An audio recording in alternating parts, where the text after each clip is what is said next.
Boris, we've got kids being held inside this lab. I'm getting them out of there. Copy that. I will discuss with NGO what to do with them afterward. What are you thinking? Well, this is difficult. I imagine these are homeless children, taken from streets. Likely they have no home to return to. But we cannot dump them back on streets. We could look for adoptions in US, but some of these kids may be criminals. Could be drug addicts, HIV positive. Not so easy to find homes. Yeah, wasn't easy for me either. The guys at the relief center were always worried I'd cause problems for my foster family. The alternative is putting them in an institution until they grow up. But this has issues as well. Most are already past capacity. Taking on this many street kids at one time would be impossible. Also, it's a matter of fairness. Is it fair to take in these kids here when millions more are dying? I imagine this is why rescue was not part of our contracted mission. The human rights NGOs, they know they can't rescue them all. They must take a wide view and confront the problem of traffickers, not their victims. Well, we can't just sit here and let them pull kids to pieces. Duh. On this, we agree. For now, rescue the children.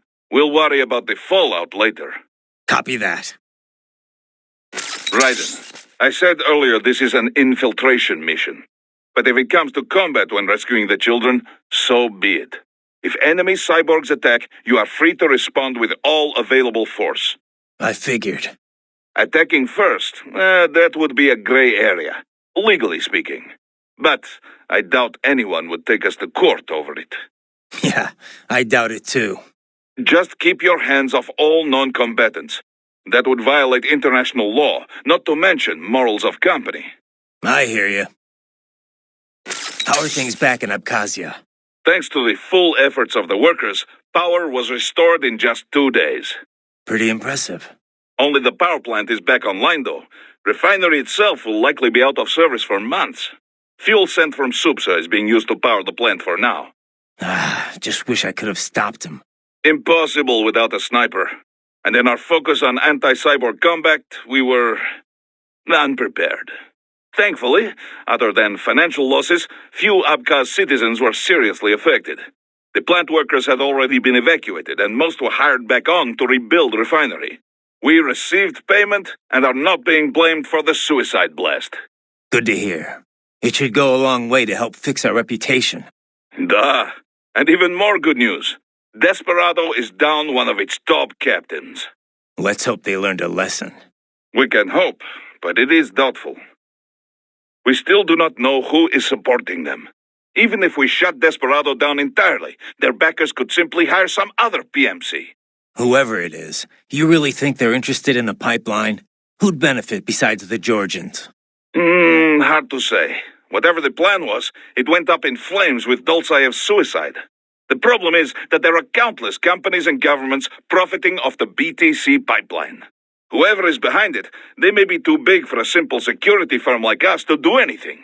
Yeah, one thing we do know, though, is that Sundowner's more than just a pawn in all of this. We need to watch him. Trafficking or not, we need to stop their operation here. Find the evidence, and perhaps we can do that. And Tovarich, be careful. Have you ever worked with this client of ours before? Duh. Several active human rights groups engage in non-violent interventions like this one. Typically, they hire firms like ours to provide security and backup. Most serious human rights abuses take place in unstable regions, after all. Legitimate human rights groups, not fakes set up by oil firm or such things, they cannot handle it. Yeah. It's different for private groups working in hostile regions, especially when some of that hostility comes from the local authorities. Indeed. NGOs and security firms play a greater role in peacekeeping, too. You know, DDR business. Disarmament, demobilization, reintegration. Like the UN runs it. Usually, carrying weapons is not permitted for the group involved, for obvious reasons. So outfits like ours run guard duty. If the locals don't like armed peacekeepers, then they pretend to be unarmed observers instead. Duh. It's beneficial for the client if the locals are aware of the firepower backing them, though. I've drank tea with the sort of people my company would normally be pushing back with the butts of our rifles. It's very different from usual, more direct sort of security work, especially at beginning. But I got used to it. less danger of unexpected conflict, and the pay is pretty good. We've built a good reputation for this kind of work. This is why NGO hired us for this job. I'm worried about the kids they haven't got to yet. But what about those brain units? They're just brains, but they're still alive. I won't just abandon them. Duh. I will discuss with Doctor. There must be artificial bodies they can use, not like the combat type you have. Maintenance must be considered, of course. But with today's technology, they can at least live comfortably enough as cyborgs. Yeah, maybe. Physically, anyway. Society may say otherwise. Yes, but we will worry about such problems after they are rescued. For now, though, let us concentrate on the intact children first. You got it. Any idea who the guy in the suit is, Boris? No. I feel like maybe I have seen him before, but I am not so up-to-date on US news like Kevin. Isn't that kind of stuff important given the business you're in? And Maverick's based in Nevada. I know you're only there a few times a year, but still. This is why I have staff in America. Excellent workers. They run place for me, no questions asked. That's not really what I'm talking about, Boris. So World Marshal is backing Desperado, You don't exactly sound surprised. I did not catch it on the nose, but I did have a hunch it was this sort of thing. Well, you're the boss. What do you think? Can we take them on? What I think no longer matters here. As Kevin says, we have no legal grounds to stop them. And you? What would you have us do? Storm their headquarters? Kill them all? Will that make you feel better? No, I mean, look, you heard him. They're already in VR training. Raiden. The Patriots may be gone, but it hasn't changed shit in the U.S. A handful of elites still get away with whatever the hell they want. Raiden, calm down. Focus on rescuing the kids first. We will talk about this later. Yeah, copy that. Anything on George yet? No, I think maybe they took him away. Or worse. Perhaps. Remember what that man said. There was matter of payment, but he doesn't need to wait for anything here. He can kill those prisoners anytime he wants. And as for escapees, they're more easily killed than captured. Damn it! I knew I should have stayed with him until our guys showed up. Raiden, the other children are not safe either. That payment may already have been made for all we know, and they know you're there, too. They may decide to simply dispose of children before they escape. You must hurry. Ah, the Grad, yes, a Ukrainian UG. Of all the places to run into one, eh? Well, first thing is first. Drive it back and out of your way. Ah, here is where the Grad really shines. It has wheels in the back of its legs for quick movement. You would not expect speed from such a large UG. Add the firepower and you have a potent foe. Watch for gunfire when it starts moving, and wait for the right moment to close in. That thing I just fought. Russian? You have a good eye, Raiden. I saw it on some military news site. Article was in Russian, so I didn't get much more. You should have used machine translation. Pretty accurate these days, no? Though not so good with the agglutinative languages like Kazakh and Japanese. I'm fine with an overview. I thought a cyborg like you would be more net-savvy than that, but all right. That UG comes from Alakine OKB. They worked on a Kranoplan, ground effect vehicles. They call it Vodomierka, Water Strider. Makes sense. But what's it doing in Mexico? Well, Cold War has been over for 25 years. Not so strange for US PMCs to use Russian weapons now. After ATT was ratified, it became harder to send UGs across borders. But there's always loopholes. Yeah. I'm just wondering what it was made for. I mean, why strap a jet engine on a ground-based UG? Simple. You cyborgs, you have superhuman speed and agility. To counteract that, the options are to overwhelm with firepower or match that maneuverability. So it's a specialized anti-cyborg UG. Not exclusively, but certainly cyborg combat was at least very important design goal.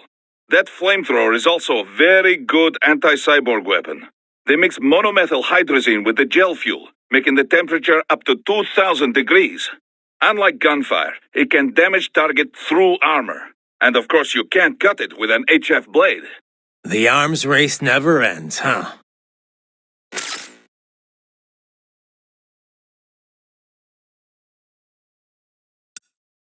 Miss Trawl mentioned someone from her past. Any idea who that could have been? None. I checked her file again, couldn't find a thing. Definitely not Dolzaev. Probably not Sundowner either. No. The way she put it, it didn't sound like anyone I've encountered so far. Maybe someone involved in backing Desperado.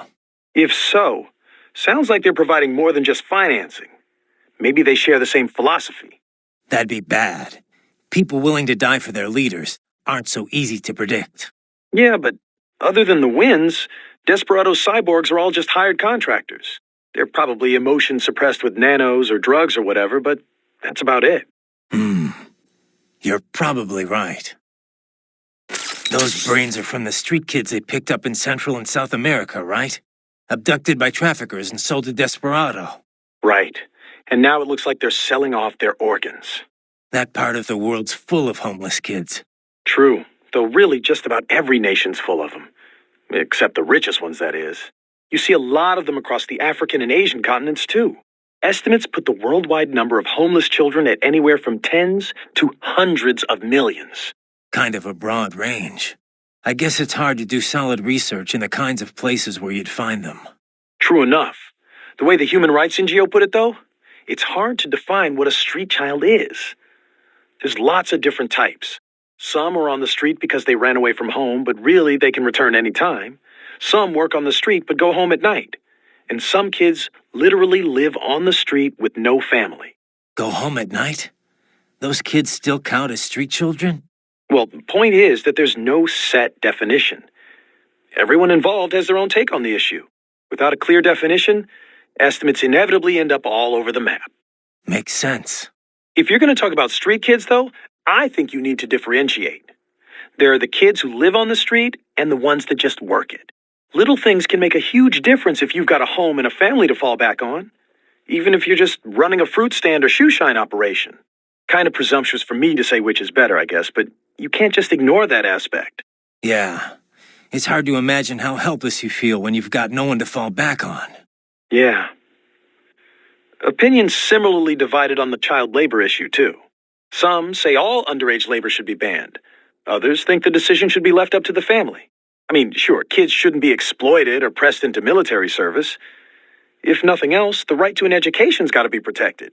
But should a kid be banned from helping out at his dad's store? What if a family's so desperate that it would starve without the money their children bring in?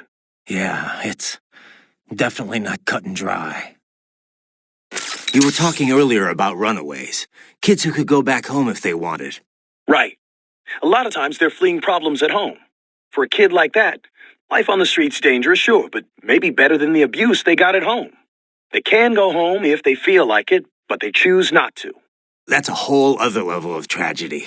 It's a pretty common case in Latin America, as opposed to Africa, where you've got a lot of war orphans. Kids like those sometimes get victimized by the people around them, even killed, sometimes by the cops. That's what happened in Brazil in 1993, the Candelaria massacre. 8 kids were killed. How could families abuse their own kids? What's the trigger? I was wondering that too. I did some reading up on it. A lot of times the mother remarries, and her husband ends up abusing the kids she brought along. It's actually a pretty common story in first world countries too. The mother's too scared to do anything. She just wants her new man to love her. A lot of the abusers are addicted to drugs or alcohol too, leading to neglect. If their parents can't be bothered to feed them, kids are forced to hit the streets for food and money. And these are the kids Desperado's rounding up? Kinda makes you ashamed to be a human being. Yeah, it's definitely evil, all right. But even if we got them out, it's not like they've got happy homes to return to, right? Exactly. Most of them, well, a lot of them don't make it to see adulthood. Or they join gangs, end up exploiting the next generation. It's a vicious cycle. Our only option's to follow the money trail, find out who's profiting from all this, and put them out of business permanently. Yeah. Guess that starts now, huh? You know, I've never really developed a taste for climbing through sewers, and Guadalajaras aren't exactly wowing me either. This place isn't gonna go up in flames, right? I think I saw something about that in the briefing. You're talking about 1992? What a mess. Over 200 people killed. That was almost a half-century ago, though. You smell anything off? Before the explosions, residents complained they smelled gas from the sewers. I'm in a sewer, Kev. You think I've got my smell receptors on? Local air analysis doesn't show anything potentially poisonous or explosive, though. Well, you ought to be fine then. Besides, little gas explosion's probably not going to kill someone like you. Well, that's very encouraging. Seriously, though, Guadalajara is not a bad place, at least from what I've seen. Oh, it's not. Second largest city in Mexico, after all. I've actually spent a lot of time down there. It's got a lot of charm. The architecture is a fusion of Latin and old colonial Spanish culture.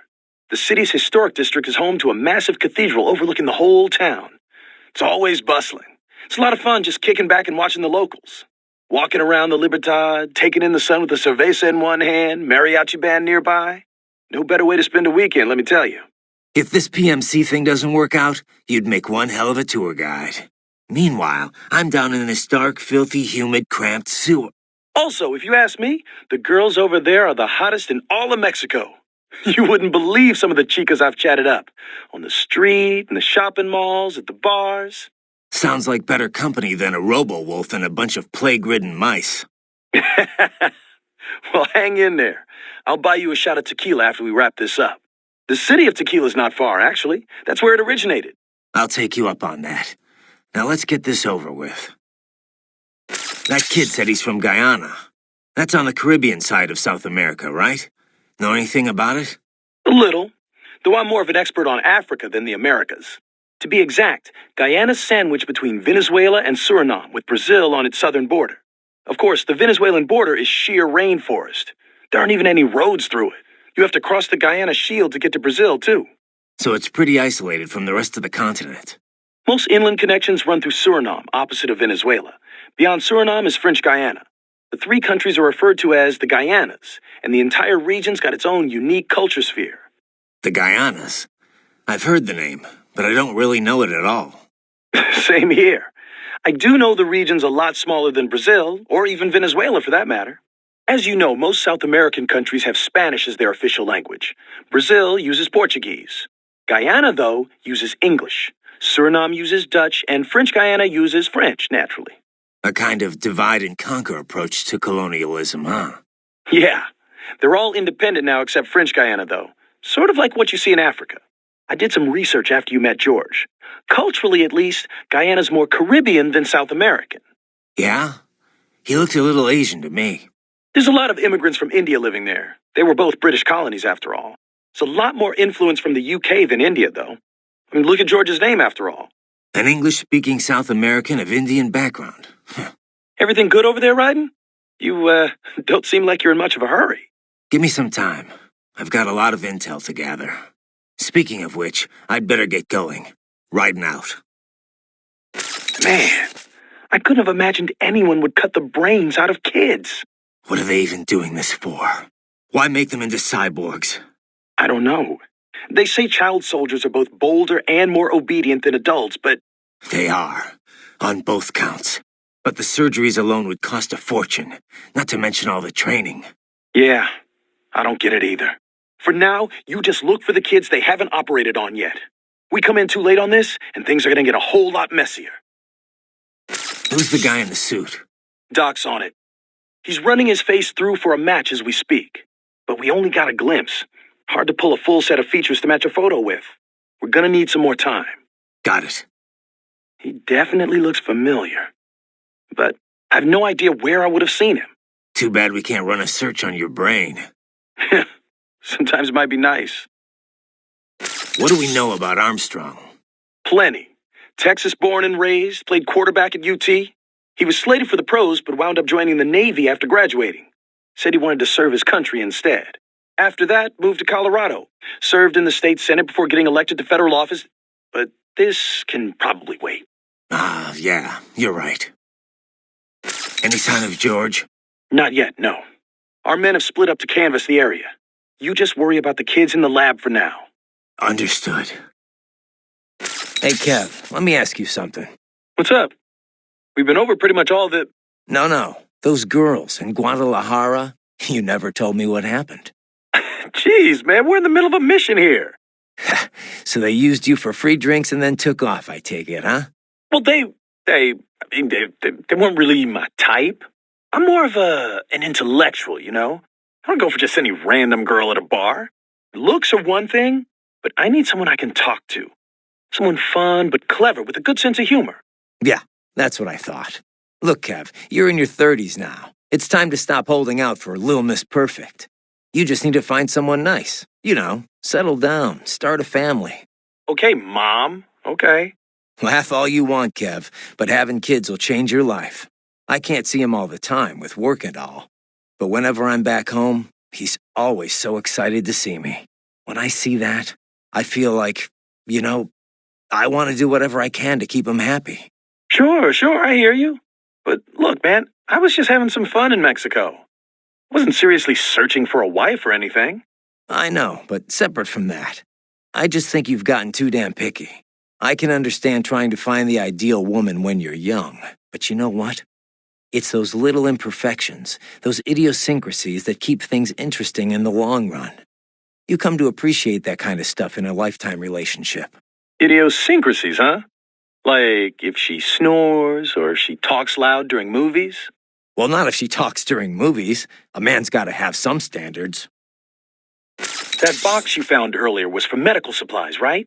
Yeah, probably used to move medication around the lab, and maybe to dump waste into the sewers. Maybe. But if it's designed for medical use, the inside's probably lined with a metallic layer. You know, to protect the contents from heat. Oh, yeah? Oh, yep. Says it's heat and waterproof. Nice. Then there's no way to tell if something inside's giving off heat, even with an IR scope. As long as they don't catch you moving, Cyborg and UG sensors have no way of detecting you. We've come a long way from the old cardboard box. Too bad you're not around to see this snake. Yeah. I heard he's got a thing for boxes. Anyway, be careful, okay? Just don't park any place you'll arouse suspicion. Damn, that thing's packing some heat. Probably goes without saying, but you need to stick to cover as you approach that bad boy. You know all the rules of football, Kev? Huh? Well, enough to watch it at least. Why? Just curious. I can never keep track of everything going on, all those rules. It's not that complicated, Ryden. You never watched it? Actually, you ever watched any sport? What can I say? I'm a man of culture, Kev. Give me a good movie over some dumb game any day. Culture? Oh, the sensitive artsy cyborg type, right? Right. Anyway, basketball's more my speed. Get the ball, put it in the net, 2 points. Oh, yeah, 'cause that's all there is to basketball. I swear, you crack me up sometimes, man. You sure been checking in with Courtney a lot, Ryden. So, I'm just trying to help her figure out the job. You sure that's all it is? I know your wife's not around, but let's keep it professional, okay? That's all it is, Kev. Wait, you don't have a thing for her, do you? You are the one who got her into Maverick in the first place. Nah, she's not really my type. Why not? She's nice enough. Well, I guess it's the small things. Her area is a mess. She's always spilling stuff or stealing food off my desk. Kev, those really are small things. Well, more importantly, I guess I just assumed she was taken. Really? I don't know. Somehow I doubt it. A serious boyfriend would not be happy with their girl going into this business. Why don't you ask her? Oh, come on, man. I could get sued for harassment. I guess you gotta be pretty careful under U.S. law. You don't mess around with it, man. Well, it does make a convenient excuse for you anyway. Listen, why don't you worry less about me and more about your family and the mission, okay? I already told you, Kev. And he cut the codec on me. Nice.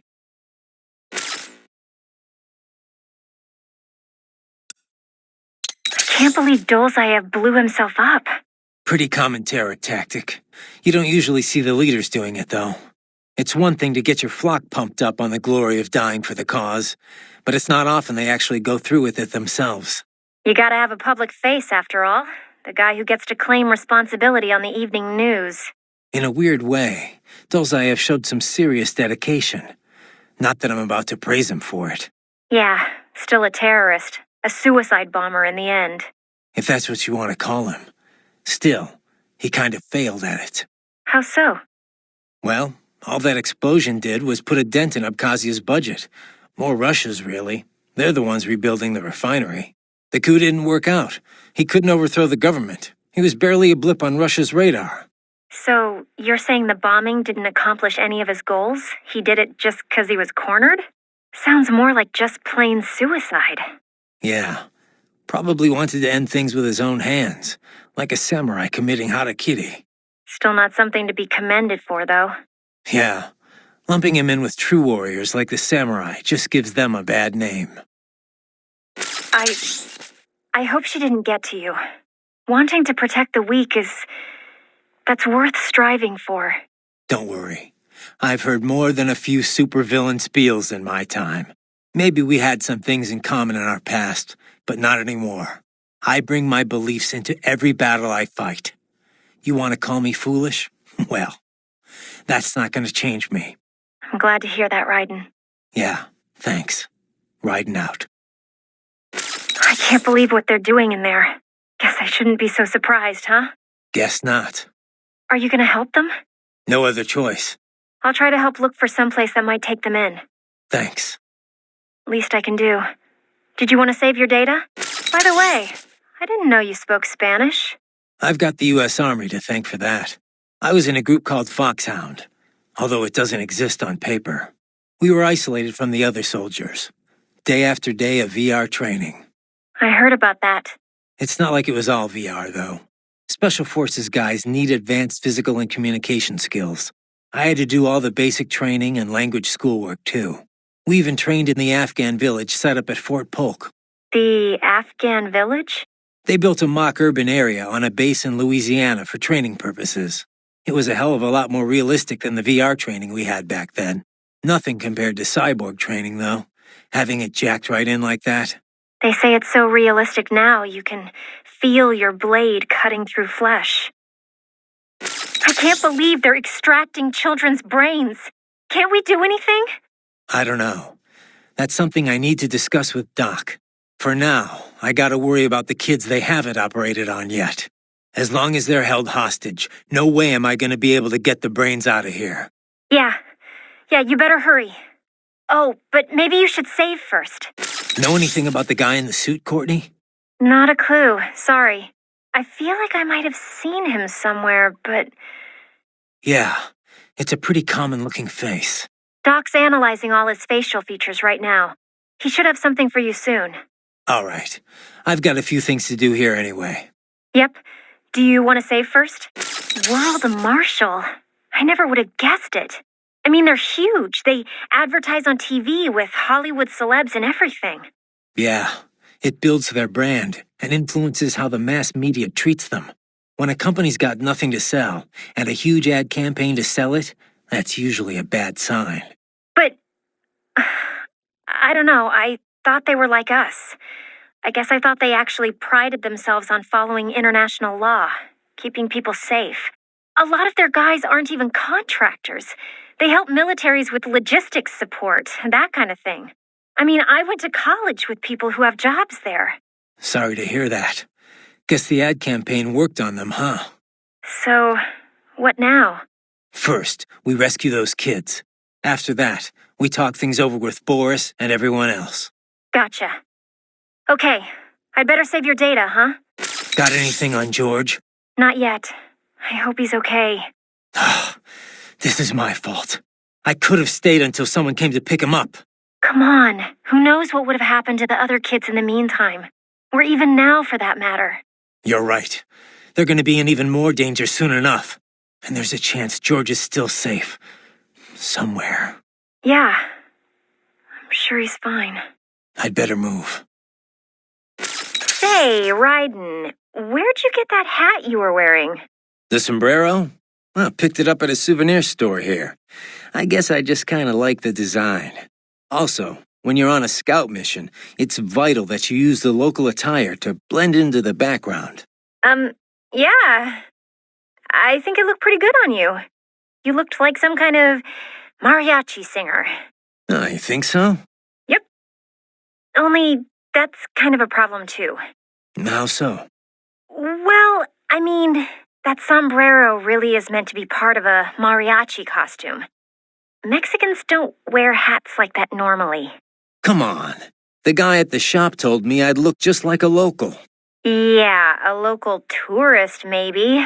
Look, you might see a lot of Mexican men wearing sombreros during their daily routines, but, nothing like that. They'd go for something a lot more simple and compact. Something not all that different from cowboy hats in the Old West. Are you sure? I don't know if it's true or not, but I have heard one theory about the modern cowboy hat. They say it's based on the sombreros the original Western settlers brought from Mexico. Of course, cowboy hats come in all shapes and sizes, so you can't really say a specific one's the cowboy hat. Huh. Well, now I know why the locals were so eager to get a look at me. That wasn't the hat. By the way, Raiden, have you ever eaten nopalitos? They're typically called nopales. Huh. Oh, like that street vendor was selling. Nope. Nopales. Well, that's too bad. You really ought to try some while you're in the area. Yeah, but it's from a cactus, right? Doesn't it taste all thin and watery? Not at all. It's kind of like the flesh of aloe vera leaves or the seaweed used in Japanese cooking. It's got this really soft but crunchy texture, and it's really versatile. You can eat nopales as is in a salad, saute them, stir-fry them with steak, put them in tacos. You can even toss them in a blender to make some juice. I had no idea. Tell me about it. I got hooked after Boris took me to this one Mexican restaurant. After that, I just had to learn more about them. Ooh, for example, they're really low in calories. They also have lots of soluble and insoluble fiber, which not only promotes digestion, but is great for maintaining healthy cholesterol and blood pressure levels. It's even thought to help prevent intestinal cancer. It's packed with healthy stuff too, like vitamins B and C, potassium, and iron. Okay, I get it. It's good for you. So how does it taste? Huh? I just told you. Never mind. Probably can't capture any food down here anyway. Not that I'd need to. My muscles run on fuel cells, and I've got enough blood sugar to keep my brain running for another week. Well, you can still eat though, right? Yep. So, how about we all go out for Mexican once you're done? Food's a lot more than just an energy supply, you know?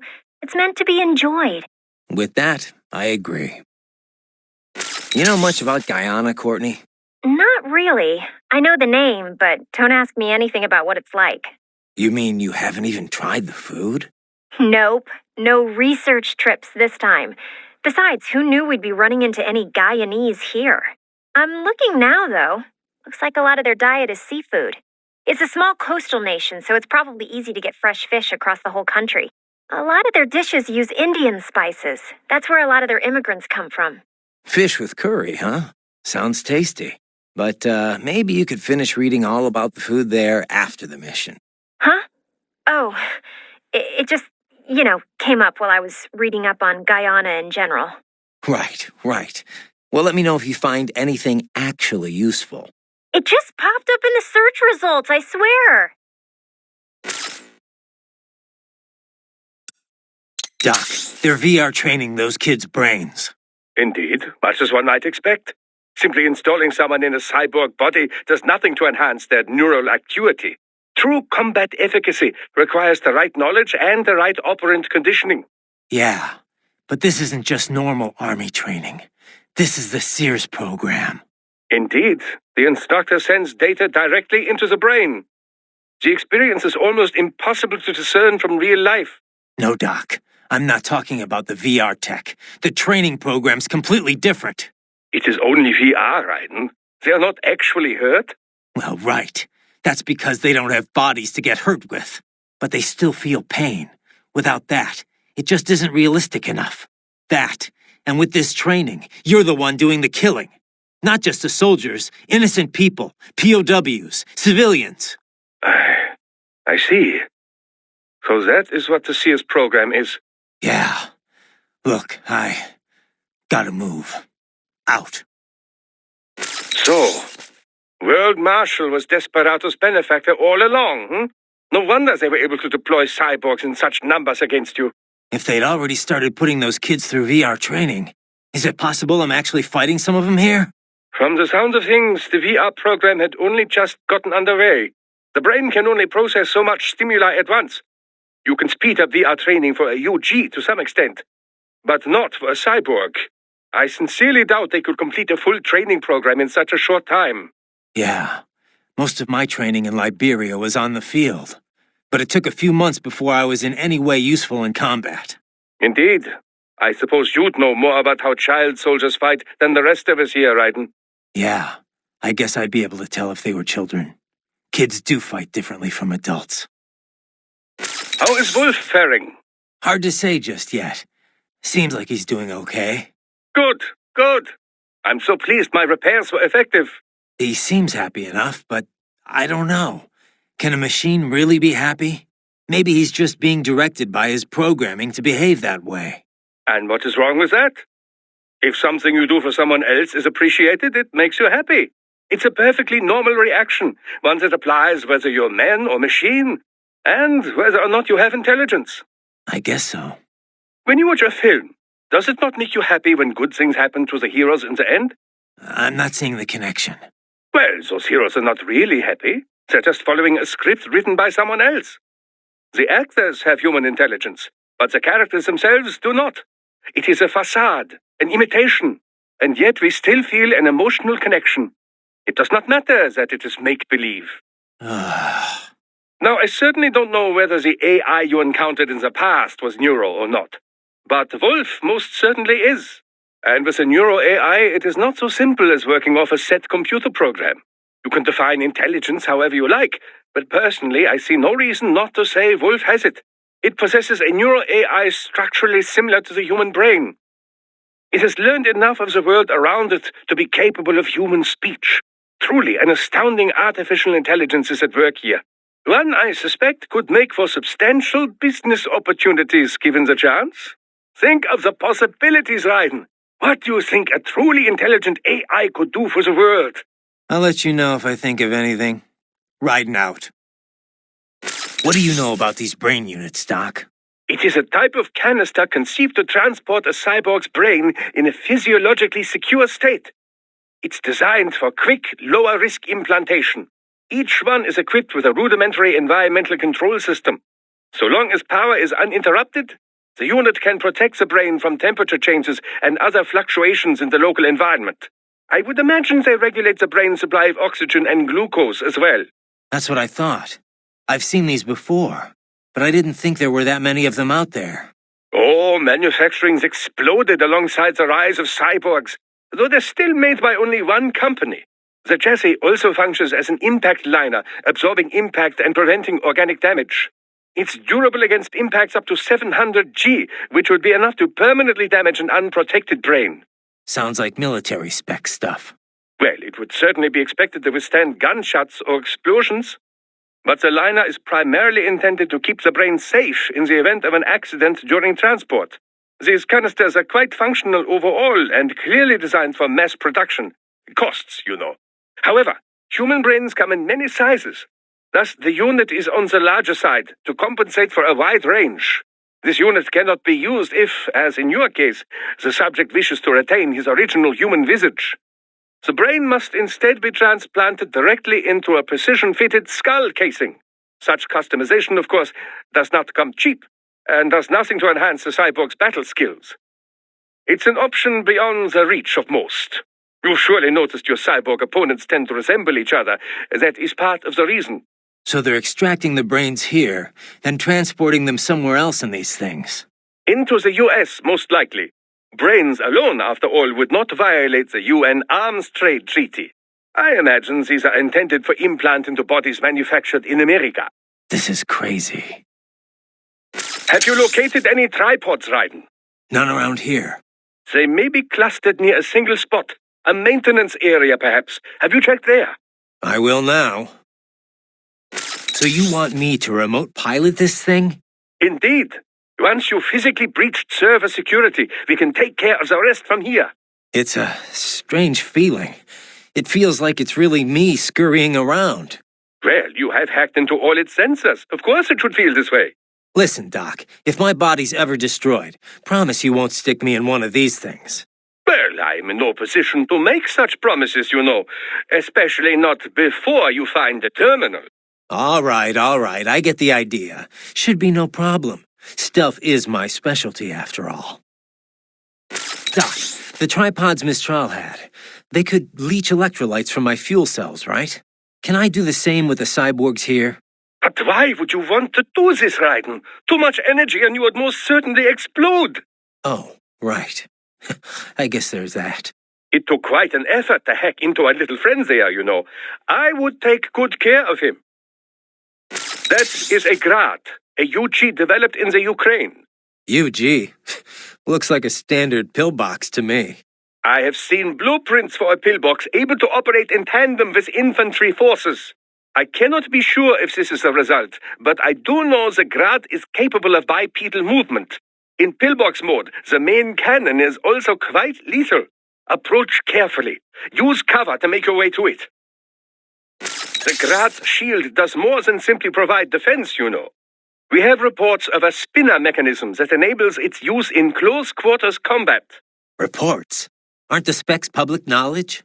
They are, but it runs on a self-learning AI. As a result, it can be somewhat unpredictable. Nowhere near as powerful as the LQ-84I, of course. Don't expect any deep conversations. Regardless, don't let up when it stops moving, or its shield may catch you unaware. You know, Doc, if you're such a big believer in cyborgs, why haven't you made the jump yourself? An excellent question. There is one very good reason for this. And that is? Wait. Is there some problem with the tech you didn't tell me about? No problem with the technology. The issue is I would be required to be separated from my original body before I could be transferred. And? So what? Well, then there's no way for me to oversee installation into my new body. You could have someone else do it. Ha! Amateure! Hacks! I would not trust the average cybernetic surgeon to repair my toaster oven. I possess one of the world's foremost minds on this field, Raiden. This is not a boast, it is a fact. Entrusting that to someone less talented, imagine a great architect asking an infant to build his new home. No offense, but I mean you're just assembling some... Raiden, this is not like putting together your bookshelf. It is quite literally brain surgery. More than that, in fact. There is an art to doing it correctly. All right, Doc, all right. I hear you. I suppose I should not expect you to understand. Regardless, I am in fine health for now. Perhaps by the time my body begins to decline, there will be others that might be trusted with the duty. But which body to choose? Perhaps a young female frame to surprise all my colleagues. To surprise your colleagues, right. So, autonomous gears against remote gears? Which one do you think's got the advantage? Well, you cannot make a valid comparison between the two so easily, you know. You must take the relative specs of the models into account, the skills of the operator, and so forth. I suppose so. All things considered, remote gears do indeed hold the advantage, in most cases at least. And I get the feeling you're gonna tell me why. This type of remote weapon can be traced back to Germany, you know. World War II. The Wehrmacht employed a remote-controlled mine called Goliath, with tank-like treads on either side. The operator could send it over 600 meters into enemy territory before detonating its payload. Germans certainly did have a knack for weird new weapons back then. If I may continue. Now, UAVs, unmanned aerial vehicles, began to proliferate in the 90s. They were equipped with cameras, enabling the operator with a much greater degree of control. But it took 20 more years before autonomous craft would gain wide acceptance. Makes sense. The AI wasn't good enough until just recently, right? Correct. Target location and course correction were not a problem, of course. GPS solved all that. But target selection or base defense, these types of objectives require extremely complex AI routines. It was only with the advent of optical neuro-AI that such a thing became possible. Neuro-AI was developed using a completely new paradigm in computer architecture, you know. Not the von Neumann model, which served as a standard up till that point. Neuro-AI was modeled after the human brain. It can learn and mature entirely on its own. Like the Patriot's AI, just on a smaller scale. Indeed. It cannot copy or rewrite data, but the structure does solve several problems quite well. The frame and symbol grounding problems, to be exact. It gives the AI flexibility within unknown states. But such a system still lags behind the average human in speedy decision-making. Also, as they cannot converse, they cannot demand or accept surrender, or avoid such unnecessary conflict. And as you know, such tactics are often the most effective strategy for victory. So yes, the fact that they do not require a human soldier as a pilot is an advantage, purely in terms of resources. But in a hypothetical battle between two identical UGs, the remote gear tops the autonomous model, no question. Got it. I'll keep that in mind. Of course, even the remote gears have some AI these days to handle balance and other minor details. So, the line between remote and autonomous UGs grows less and less distinct every day. Remember now, Raiden, left hands. Recover as many as you can. I got it, Doc. I got it. I'll bring back all the flash memory you can handle. Holographic memory. It's very different from standard semiconductor memory, you know. Yeah. But it's still solid-state storage, right? Well, yes, but they are perhaps more different than they are similar. Holographic memory utilizes the same optical interference that holograms rely upon. Right. That images used to appear 3D. Traditional media reads and writes bits on a two-dimensional surface in linear fashion. Holographic memory, however, does this in 3 dimensions, using light at different angles. And that gives you what? Speed. It can read over a gigabit of data in a second. And capacity. A 2-inch square cube of lithium niobate crystal can store 4 terabytes of data. It is also highly resilient against data loss caused by damage to any part of its media. This is because the bit information is not localized, but used as an optical diffractor across the medium. For battle data, there is no better type of storage. Beats having a hard drive clacking away inside your arm anyway. Indeed. Spinning media. Hard to imagine we ever put up with such nonsense. So, Doc, what kind of data can you extract from those left hands anyway? Oh, all manner of information. But the short list? Energy consumption, damage level, intracranial and blood pressure, blood sugar, other vitals, GPS history, speed and acceleration data, radio and optical readings, recorded computations from the internal expert battle support system. Doc. Time-stamped readings of distortion and acceleration gauges whenever the body was impacted. Stress is applied to the CNT muscle fibers in all 4 limbs, as well as any localized breakdowns. All right, Doc.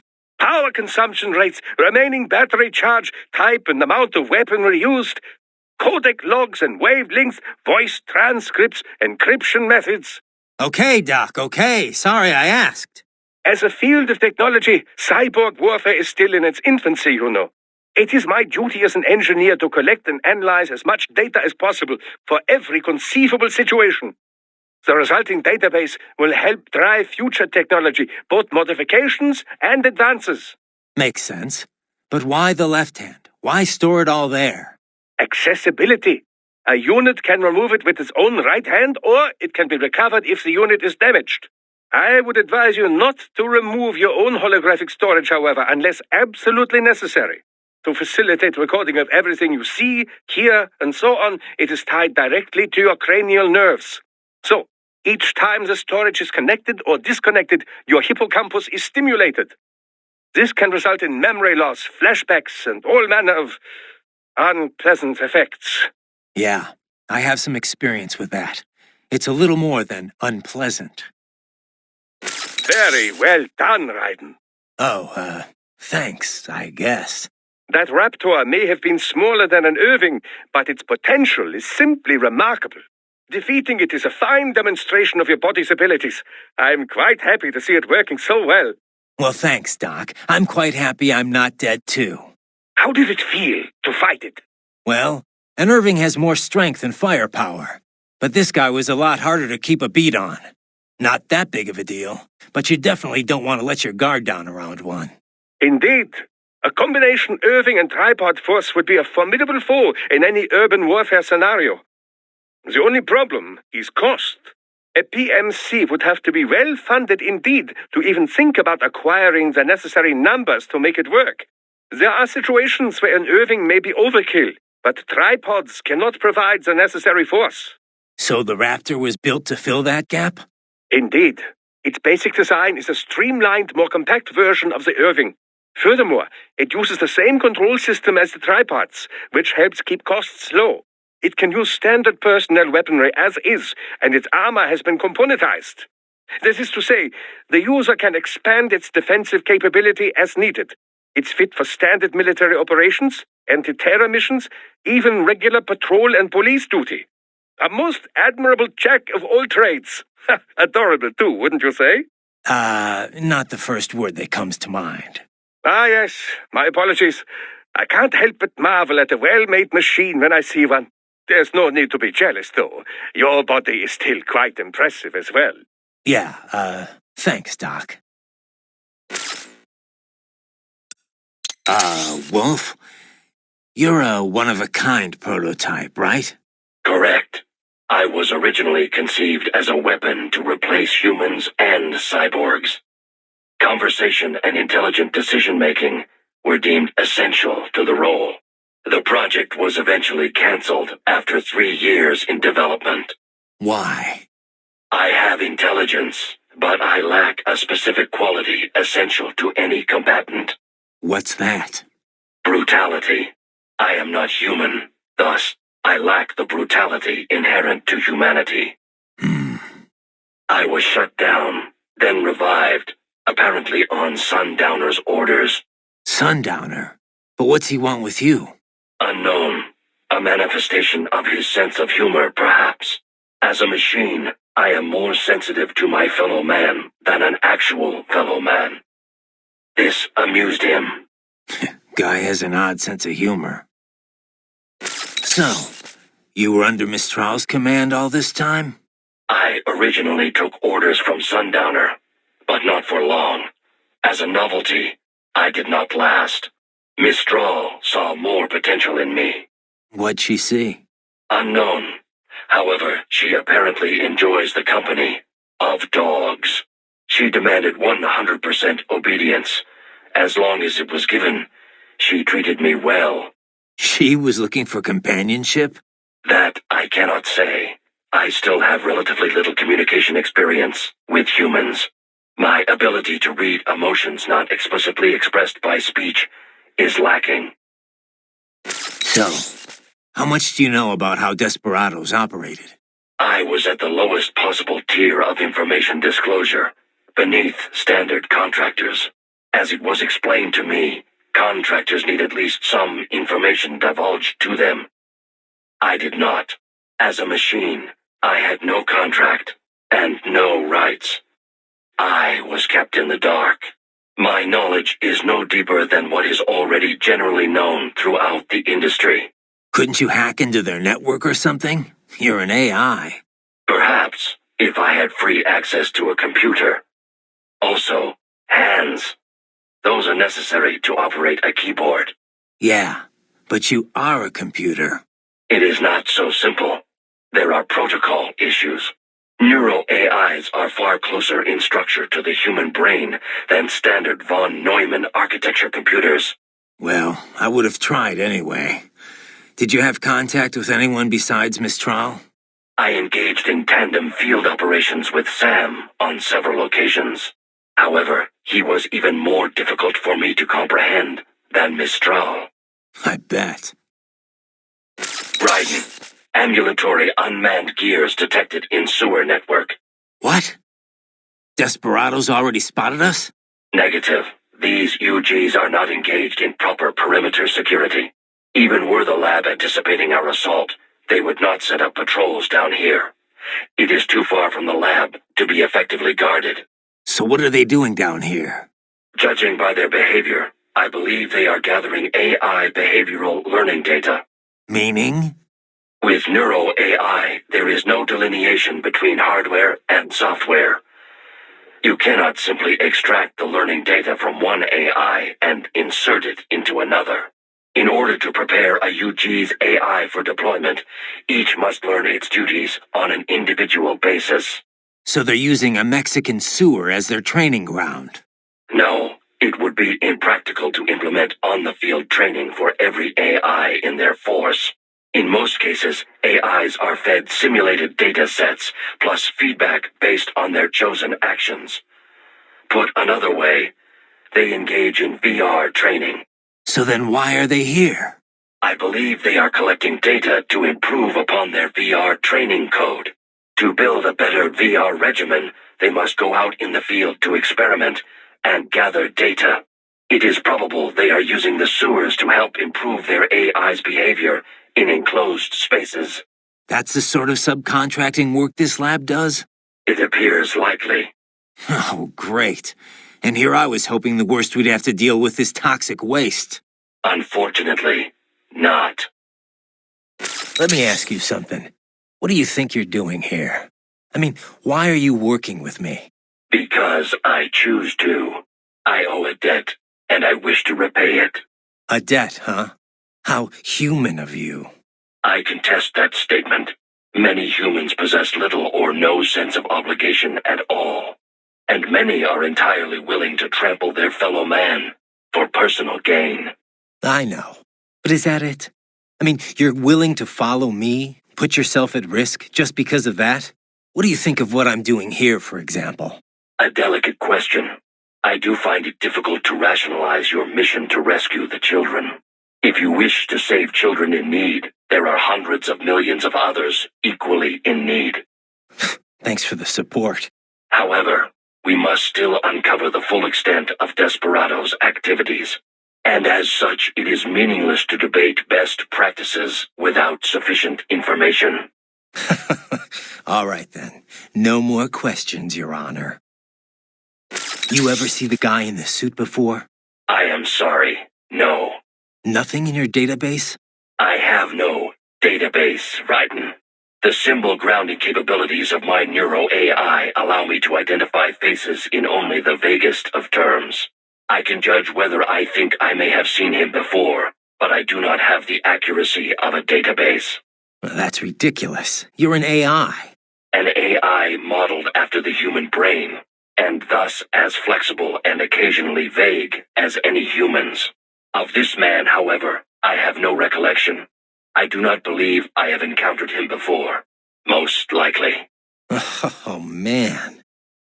Desperado's backer has been identified. What will you do now, Raiden? Will you attempt to destroy World Marshal? Kevin's right. It's not that simple. Both a direct attack and a legal approach present problems.